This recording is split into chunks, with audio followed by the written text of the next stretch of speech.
오늘 본문의 내용이 뭐냐면은 앞서서 기드온에 대해서 배웠잖아요. 기드온이 어쨌든 들을 물리치고 이스라엘 민족을 구원했잖아요. 그러니까 이스라엘 민족이 와서 기드온에게 당신이 우리 왕이 되어주세요라고 요구를 했어요. 그러니까 기드온이 아니다. 너희의 왕은 하나님이다. 나는 왕이 아니다. 나는 왕이 되지 않겠다. 그렇게 고백을 하고 내려왔어요. 그리고 오랜 시간이 지나서 기드온이 이제는 자식들을 많이 낳고 죽었어요. 그런데 그 중에서 이제는 오늘 본문에 나오는 아비멜렉, 기드온의 첩의 자식이에요. 아비멜렉이 욕심이 난 거예요. 기드온, 그 용사의 아들인데 나도 한번 왕을 해봐야겠다. 그렇게 마음을 먹고 세겜 사람들과 이제는 작당을 해서 기드온의 아들들을 70명을 다 죽여버리고 자신이 왕이 된 거예요. 기드온은 굳이 자기가 왕이 되려고 하지 않았지만 그의 아들 아비멜렉은 그런 욕심이 있었다는 거예요. 결국에는 무슨 이야기를 하려고 하느냐, 하나님이 아니라 자신이 주인 되어 자기가 왕이 된 인생이 얼마나 비참한지를 알려주려고 하는 그러한 내용이라고 볼 수 있어요. 앞서 배운 기드온 이야기, 그 다음에 앞서 배웠던 여러 사사들의 이야기에서는 어떠한 내용이 중심이냐, 사사들이 대련했기 때문에 하나님이 쓰신 게 아니라 사사들은 자세히 보면은 모두 연약했어요.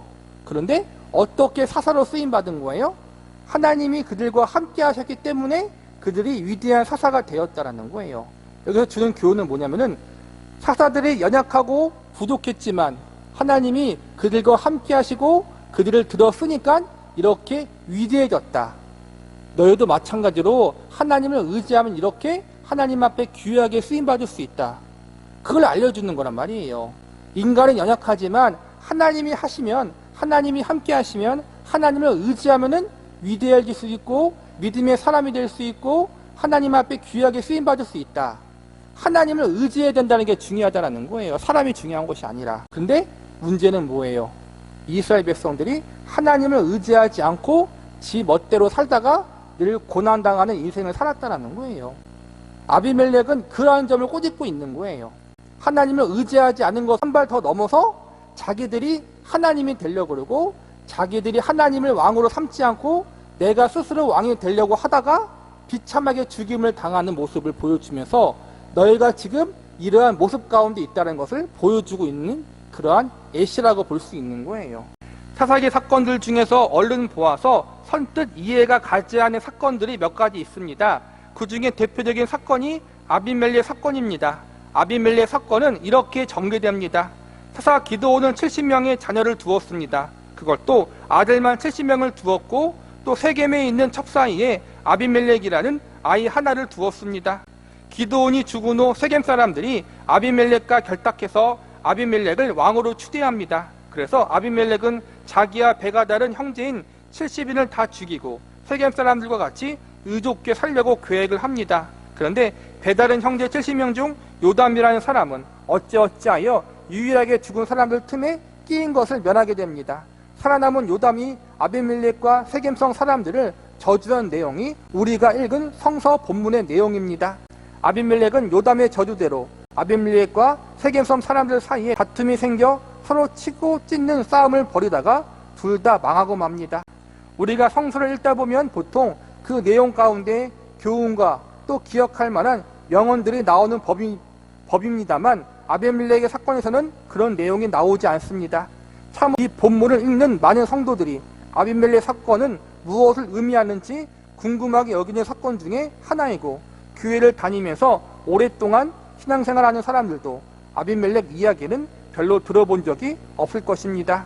기드온이나 삼손, 모세, 요셉, 다니엘, 엘리야 이런 사람들의 이야기는 설교를 통해 자주 들어도 이 아비멜렉의 이야기는 참으로 드물게 등장합니다. 그 이유는 단 하나입니다. 사사기를 어떻게 읽는가에 달려있는 것입니다. 제가 언급해왔던 것처럼 사사기를 우리가 펼쳐보는 동안 그 다음을 반드시 읽어보는 것이 중요합니다. 우리가 어떻게 그 내용을 파악하고 있는가, 그리고 이 강의 내용을 읽고 비교하면서 성서를 읽는 눈에 대해서 우리 스스로 숙제로 생각하고 공부해야 합니다. 결론을 외워가는 것은 별로 어렵지 않습니다. 그러나 그 결론을 만들어가는 눈을 갖는다는 것은 참으로 어려운 것이기 때문에 필요한 훈련을 해야 합니다. 사사기는 유명한 위인들의 행적을 기록하고 있는 것이 아닙니다. 드보라, 기드온 이런 사람들의 행적을 자랑하기 위하여 기록하고 있는 것이 아니라 하나님이 왜 이런 사람들을 비상수단으로 동원해야만 했는가 하는 이스라엘 국민들의 당시의 신앙 상황과 그들의 실수 그리고 영적 상태들을 날카롭게 지적하는데 그 목적이 있습니다. 사기에서 드보라나 기드온이 몹시 잘난 사람으로 등장하는 것이 아니라 오죽했으면 하나님이 이러한 사람들까지 세워 쓰셨을까 하는 뜻으로 등장했다고 말씀드린 바 있습니다. 제가 보기에는 목회자들 중에서도 보란듯한 분들이 드문 것 같습니다. 늘 부족하지만 하나님이 세우시는구나 하는 것이 제가 갖고 있는 생각입니다. 수사기도 마찬가지입니다. 어떤 사람을 세웠는가가 문제가 아닙니다. 그 사람에게서 배울 것이 있는 것이 아니라 이런 사람이나마 써야 했던 하나님의 마음 그리고 이스라엘의 형편을 우리가 살펴봐야 합니다. 우리가 좀 더 이해하기 쉽게 이야기를 한다면 우리들은 얼마나 결론적으로 어떤 사건들을 뒤집어 생각하는지 모릅니다. 그러니까 사사기가 주는 교훈들은 자세히 보면은 평범했어요. 보잘것이 없었어요. 부족했어요. 하나님이 그런데 그런 그들을 쓰신 이유가 있다라는 거예요. 왜요? 부족한 그들을 통해서 하나님의 위대하심을 보여주시기 위해서. 잘난 사람을 쓰면은 잘났기 때문에 쓰임받고 잘났기 때문에 하나님의 일을 잘 감당했다고 여겼을 거 아니에요, 우리가. 근데 뭐예요? 못난 사람, 부족한 사람을 쓰셨기 때문에 이것은 하나님이 하신 거다라는 것을 부정할 수 없게 만드신 거란 말이에요. 그리고 이 부족한 사람을 쓰실 수밖에 없었던 그 상황도 하나님께서 그 시대적 상황도 알려주신 거란 말이에요. 그 부족한 사람 한 사람을 쓰셔서 적들을 다 물리치신 하나님이 그 이스라엘 민족들이 전부가 하나님을 의지하면 얼마나 이스라엘 민족이 크고 위대하게 쓰임받을 수 있을까. 그 안타까운 하나님의 심정이 들어있다는 거예요. 사사기를 우리가 읽으면서 유의할 것은 하나님께서 한 인물을 세우셨을 때 이유와 단 그 인물을 반대로 쓰셨을 때의 이유를 알아야 한다는 것입니다. 저쪽을 들어 이쪽을 무참하게 만드는 방법이 있습니다. 드보라를 세우시고 기드온을 세우셔서 이스라엘 민족을 부끄럽게 하신 방법이 하나 있었다면 이스라엘 민족 자체의 실수를 그냥 까놓으신 장면도 있습니다. 그것이 바로 아비멜렉 사건입니다. 그들이 어떠한 미련한 짓을 하고 있는가를 그냥 뒤집어 보이신 것입니다. 그러니까 다시 한번 제가 반복하지만 기드온 사사들은 하나님께서 이 부족한 인물을 쓰셔서 하나님의 위대한 일을 이루신다. 그걸 통해서 너희도 하나님을 의지하면 이렇게 쓰임받을 수 있다는 걸 알려주시는 거예요. 그런데 너희가 나를 의지하지 않기 때문에 지금 그렇게 고생하는 것이다.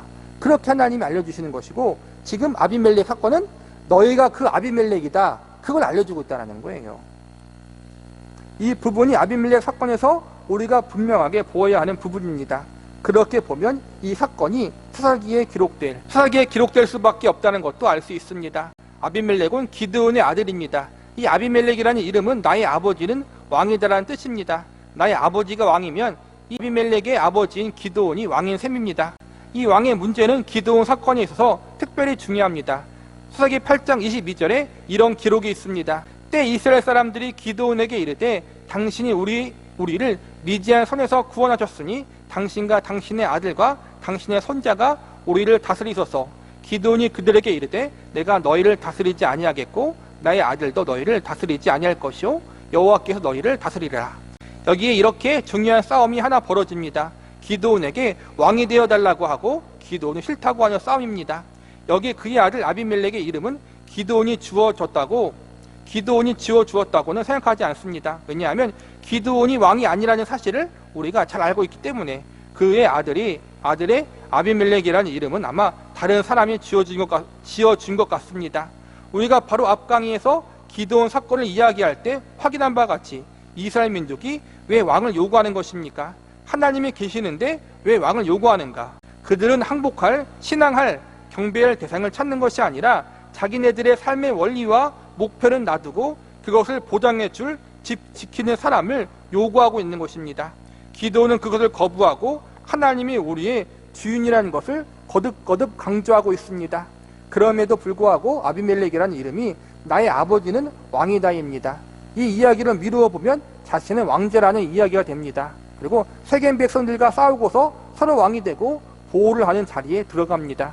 세겜 백성은 그러한 의미에서 이스라엘 백성들의 한 유형을 표현하고 있는 것입니다. 곧 하나님으로 왕 삼기를 거부하는 사람들입니다. 이제는 아비멜렉의 세겜 출신이었던 것 같아요.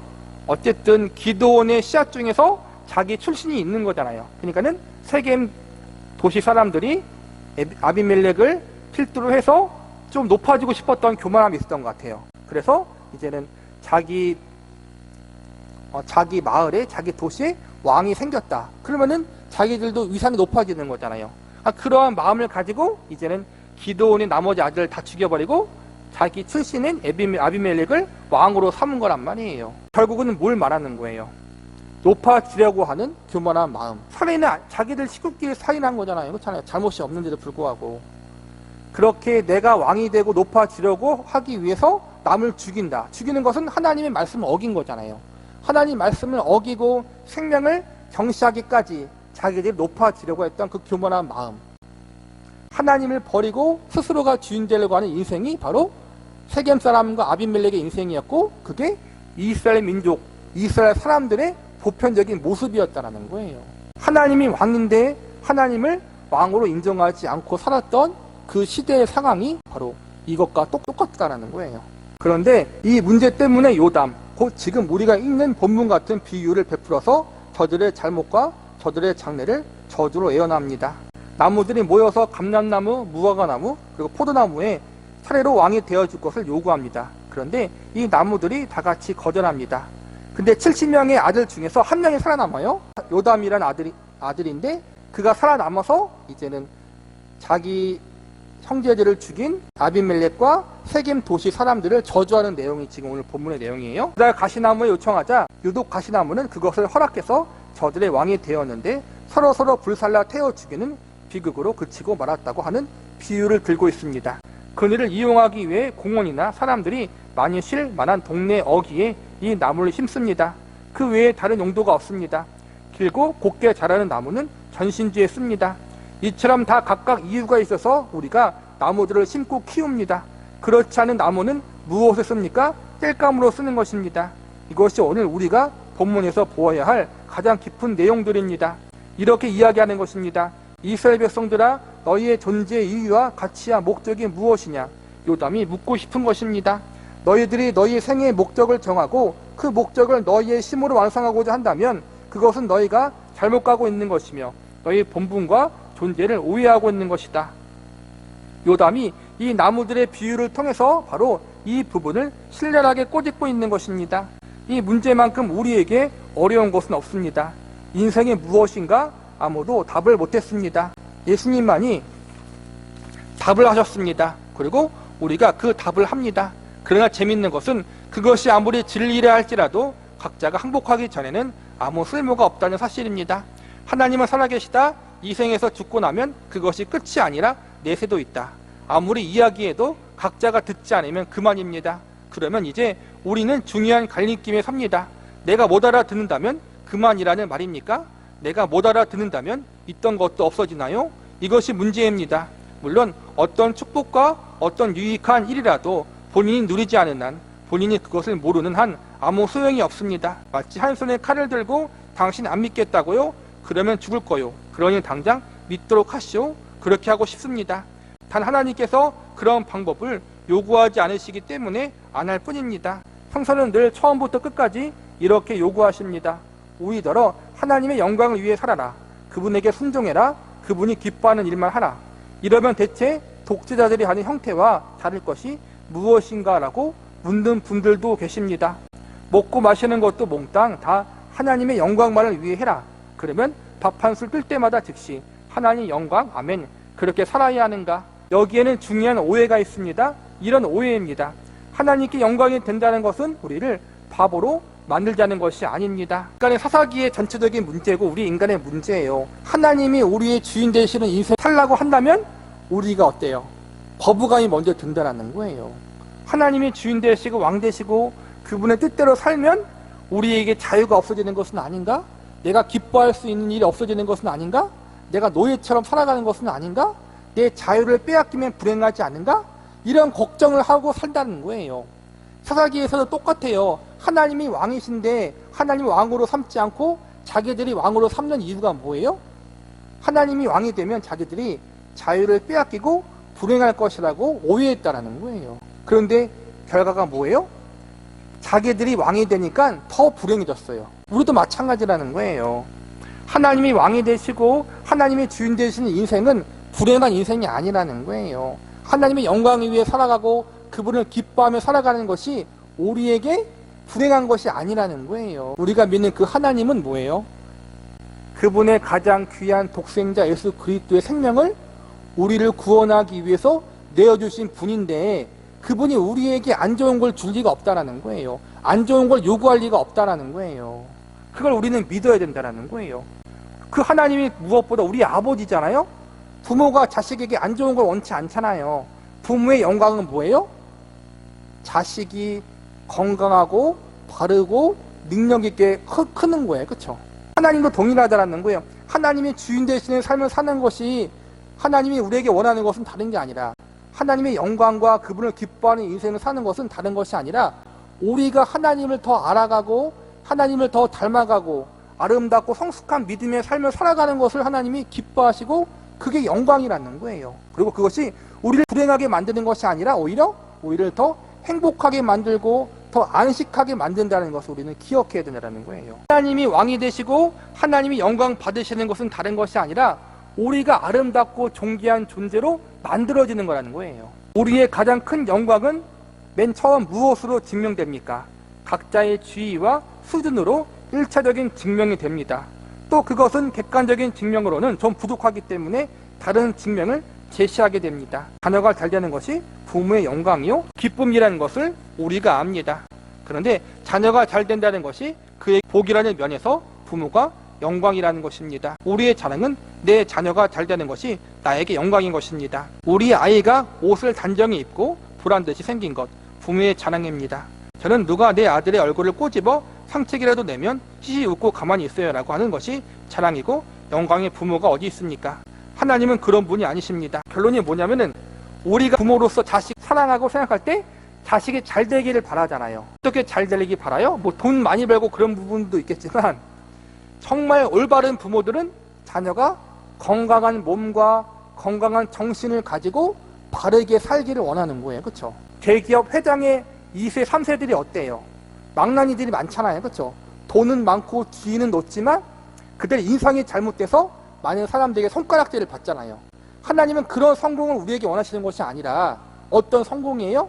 하나님을 더 알아가고 예수님을 닮아가는 자리에까지 가길 원하신다는 거예요. 그게 하나님이 원하시는 거예요. 그것이 하나님께 영광이라는 거예요. 근데 우리는 하나님은 우리에게 그 위대한 걸 원하고 계시고 그걸 기뻐하고 계시는데 자꾸 하나님 믿으면 내가 자유롭게 살지 못한다라는, 내가 고생한다라는 잘못된 오해를 하고 있다는 거예요.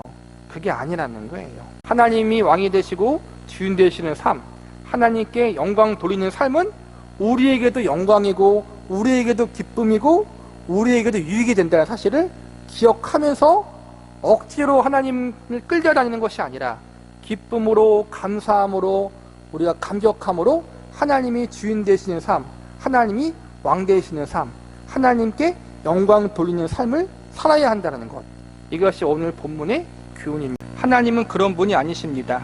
이렇게 생각해 보십시오. 미술가가 그의 수준을 증명하는 방법은 그의 작품을 통해서입니다. 조각작품, 회화작품을 통해서 스스로의 실력을 증명해내는 것입니다.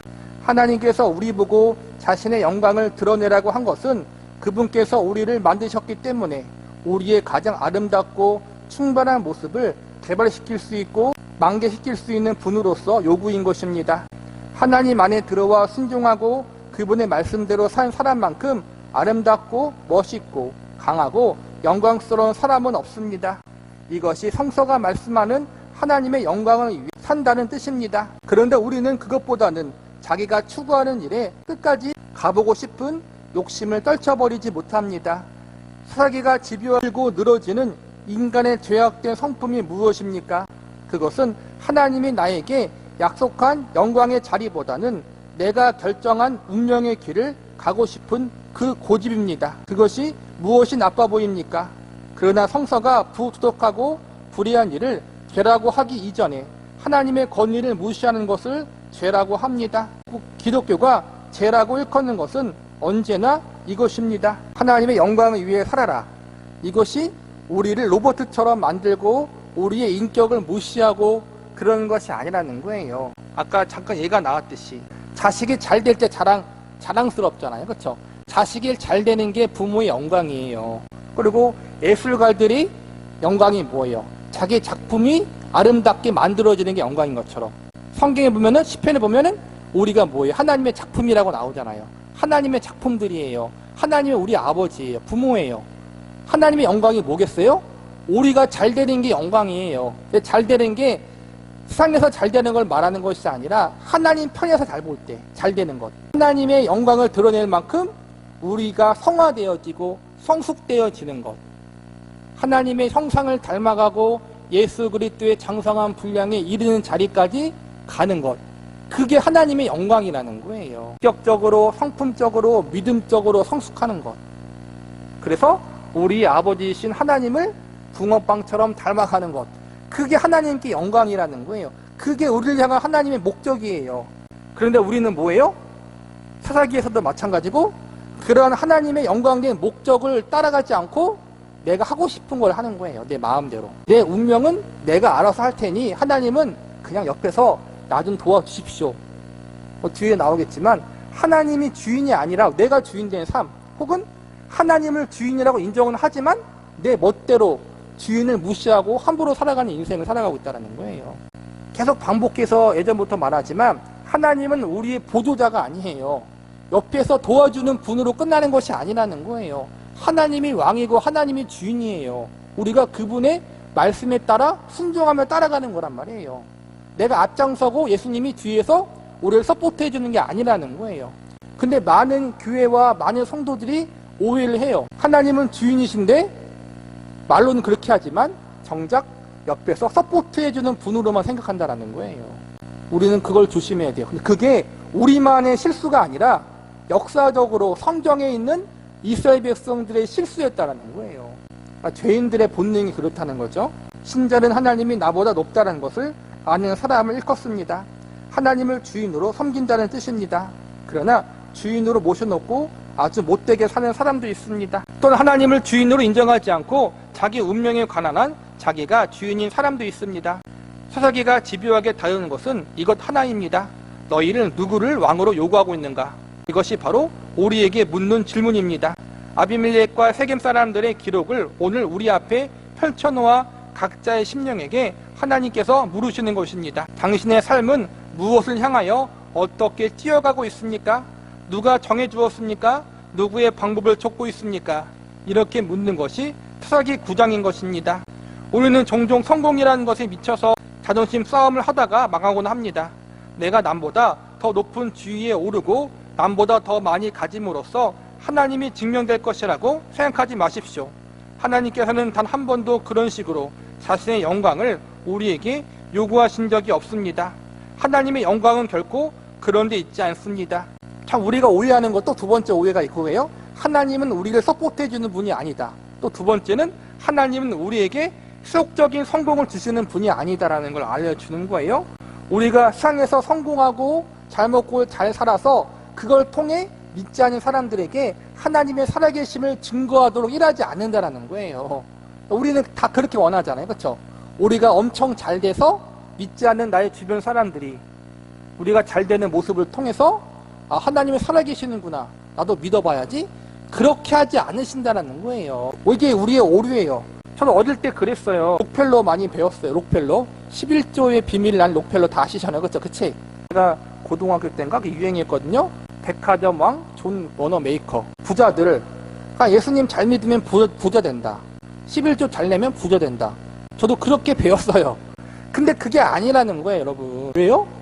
나중에 그들이 돈이 없어지거나 그들의 성공이 항상 성공할 수는 없잖아요. 무너질 때. 그럼 뭘로 하나님을 증거할 거예요? 결론은 뭐냐면은 우리가 잘된 모습을 통해 하나님이 영광 받으시면 우리가 안 될 때는 하나님이 욕먹는 거잖아요. 그렇죠? 하나님은 그렇게 안 하신다는 거예요. 우리는 자꾸 착각을 하고 있다는 거예요. 하나님은 그렇게 일하시는 경우도 종종 있죠. 예외적으로. 그러나 그걸 통해 하나님이 영광을 받으시는 건 아니에요. 다른 하나님의 섭리가 있어요. 여러 가지 고난을 받고 그런데 그 가운데에서도 끝까지 하나님을 의지하고 바라보고 하나님을 찬양하고 그러한 모습을 통해 하나님이 영광을 받으시는 거란 말이에요. 그러니까 우리가 생각하는 것과 성경이 우리에게 가르쳐 주는 것과 얼마나 괴리감이 있어요. 그러니까 우리는 잘 알아야 돼요. 성경 말씀을. 빌립보서 2장을 찾아보겠습니다. 하나님의 영광을 이렇게 찾고 있습니다. 5절입니다. 너희 안에 이 마음을 품으라. 곧 그리스도 예수의 마음이니 그는 근본 하나님의 본체시나 하나님과 동등됨을 취할 것으로 여기지 아니하시고 오히려 자기를 비어 종의 형체를 가져 사람들과 같이 되었고 사람의 모양으로 나타나셨으며 자기를 낮추시고 죽기까지 복종하셨으니 곧 십자가에 죽으심이라. 이러므로 하나님이 그를 지극히 높여 모든 이름 위에 뛰어난 이름을 주사 하늘에 있는 자들과 땅에 있는 자들과 땅 아래에 있는 자들로 모든 무릎을 예수의 이름에 꿇게 하시고 모든 입으로 예수 그리스도를 주라 시인하여 하나님 아버지께 영광을 돌리게 하셨느니라. 이렇게 영광 받으십니다. 이상한 방법으로 받으십니다. 우리가 늘 오해하고 있는 장면 중 하나입니다. 우리가 잘 되는 것이 하나님께 영광이라고 생각하지 마십시오. 그것은 무엇과 같은가 하면 오늘 우리가 나누었던 이야기들, 곧 더 큰 나무가 더 많이 열매를 맺지 않는다는 것과 같습니다. 가선에 가보시면 알게 됩니다. 아름다운 열매, 굵고 탐스러운 열매가 맺혀있는 나무는 가지가 다른 것보다 덜 큽니다. 그것은 일일이 잘라주기 때문입니다. 양분이 쓸데없는 곳으로 가지 않게 하며 꽃도 너무 많이 달리지 않게 따줍니다. 열매가 많이 열면 또 알맹이가 작아지기 때문입니다. 돌보지 않은 갓수원을 가보십시오. 배가 계란만하게 작아진 채 달려 있습니다. 사과가 계란만해집니다. 이렇듯 온전한 열매를 위해서는 일일이 손이 가야 합니다. 바로 여기에 우리들이 세상 살아가면서 겪어야 할 비밀이 숨겨져 있습니다. 하나님께서 요구하시는 것이 그런 열매들입니다.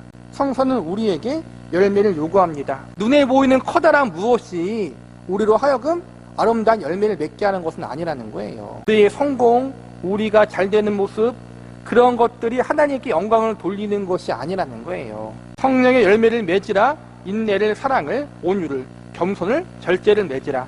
생각해 보십시오. 인내할 필요가 없는 조건 속에서 인내라는 열매가 나올 수 있습니까? 인내란 누구든지 집어치우고 뛰어가고 싶은 상황 속에 앉아있는 것입니다. 우리가 성공을 통해 인내를 배울 수 없어요. 대부분 그쵸? 고생을 통해, 실패를 통해 인내를 배워요. 성령의 열매를 보면 다 성품과 연결되어 있잖아요. 그렇죠? 오래 참음, 절제. 이 모든 것들이 잘 되는 것을 통해 열매를 맺는 것보다는 잘 안 되는 상황 속에서 하나님을 의지하며 나아갈 때 성령의 열매가 맺히는 거란 말이에요. 그것은 오해일 수 있습니다. 괄시일 수 있습니다. 비천한 자리일 수 있습니다. 그것을 당하고 앉아있는 것, 그 일이 현실입니다. 인내를 열매 맺게 하기 위해서입니다. 그러나 우리는 그렇게 생각하지 않습니다. 인내라는 열매를 걷어붙이고 내 나무가 옆 나무보다 더 커야 되겠다고만 생각합니다. 지금 경제 상황을 이야기할 때 누가 제일 적격자일까요? 그것은 경제학을 전공하고 경제 일선에서 일하는 분들입니다. 그것을 전혀 아무것도 아닌 사람이 떠든다고 생각해 보십시오. 그에 대해 우리는 할 말이 많습니다. 여보시오, 모르면 가만히나 계십시오. 그러나 이렇게 써붙이지 않고 다 들어주는 것입니다. 듣고 참는 것입니다. 지금 우리는 이 땅의 경제계를 회복하기 위해서 모인 사람들이 아닙니다. 영혼의 문제를 회복하기 위해서 모인 사람들입니다.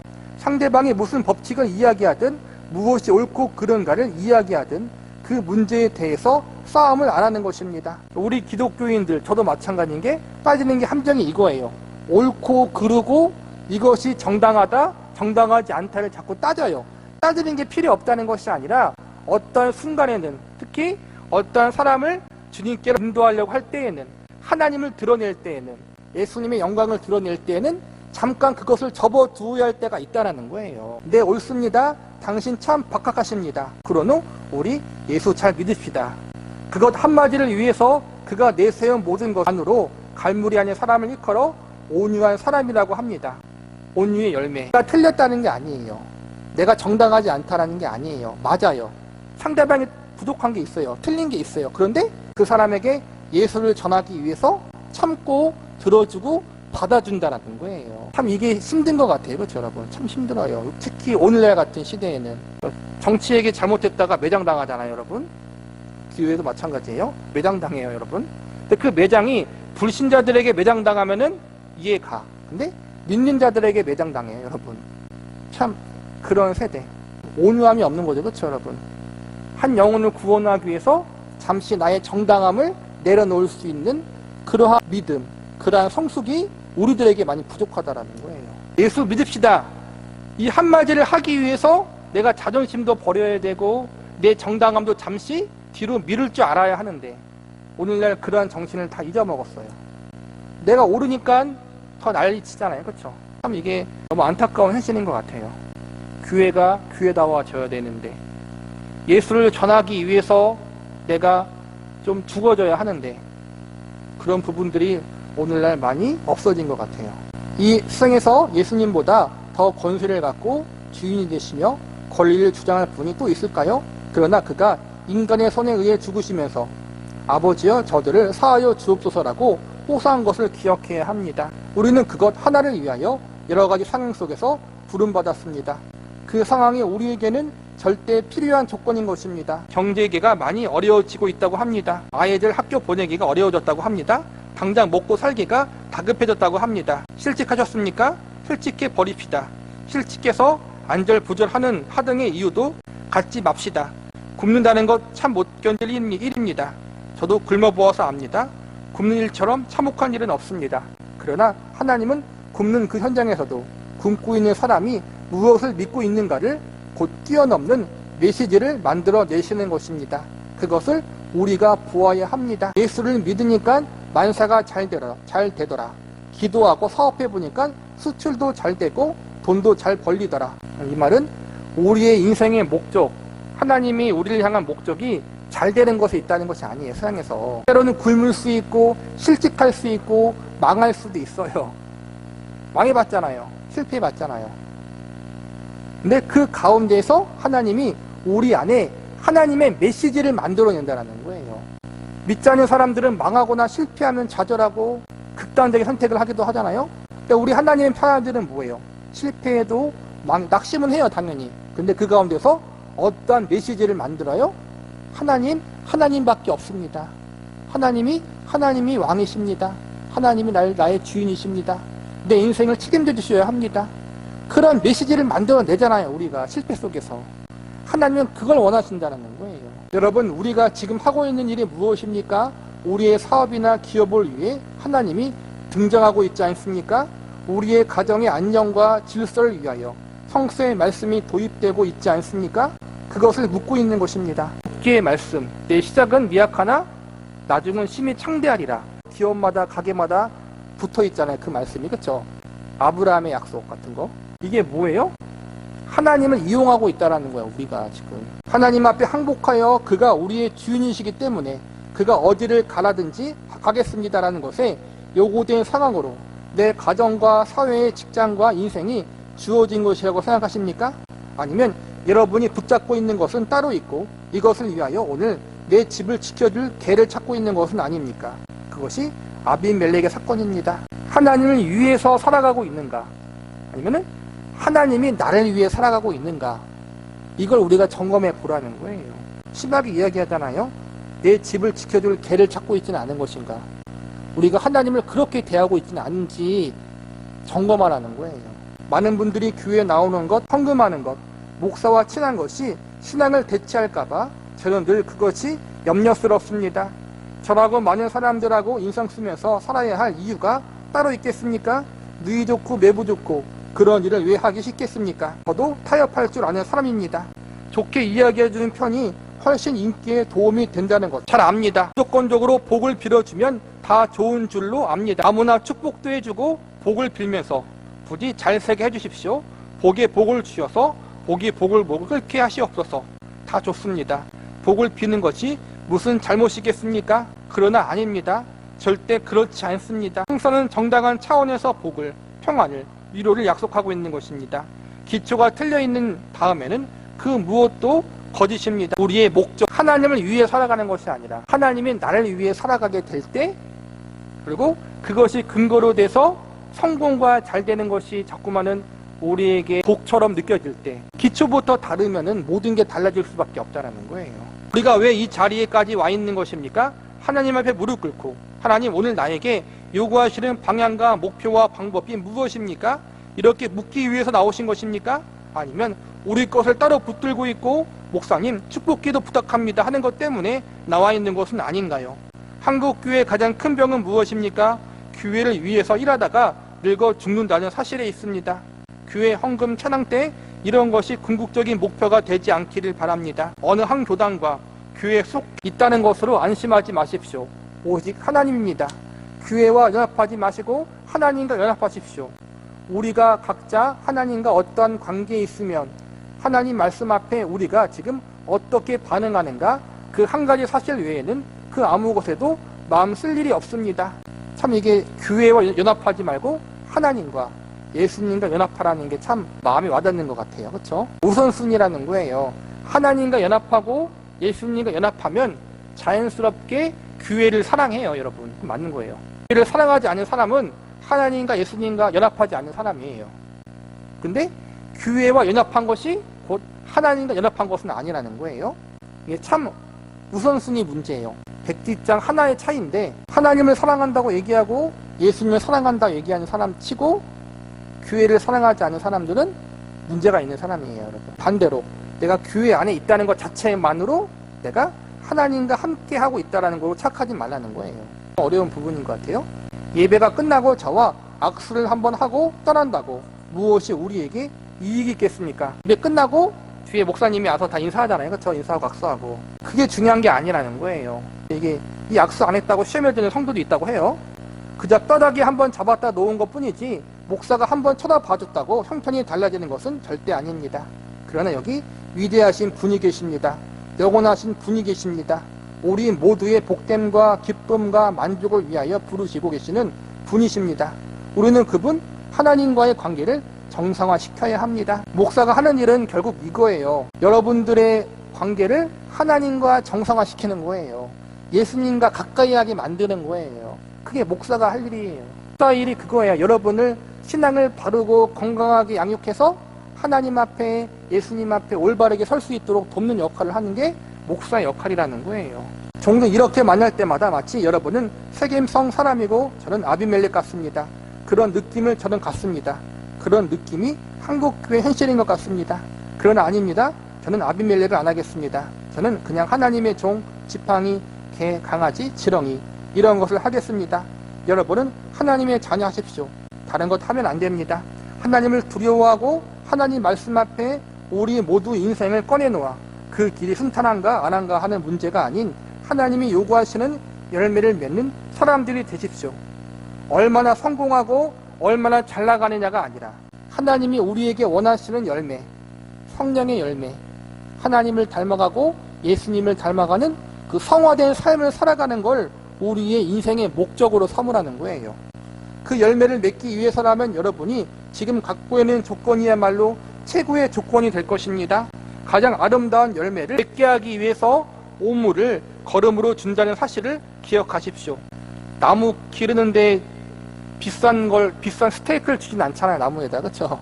오물, 거름을 주잖아요. 거름이 사실은 음식 쓰레기나 우리 똥 같은 거잖아요. 그런 걸 이제는 거름이 되는 거잖아요. 그런 게. 우리 인생에 고난이 있고 어려움이 있는 이유가 바로 그거라는 거예요. 거름이라는 거예요. 우리가 아름다운 열매를 맺게 하기 위한. 사과나무는 그 거름으로 먹음직스러운 열매를 맺습니다. 우리의 발이 잠겨있는 곳이 쓰레기 더미이고 진흙탕이고 바람 부는 곳이라고 해서 걱정할 필요가 없습니다.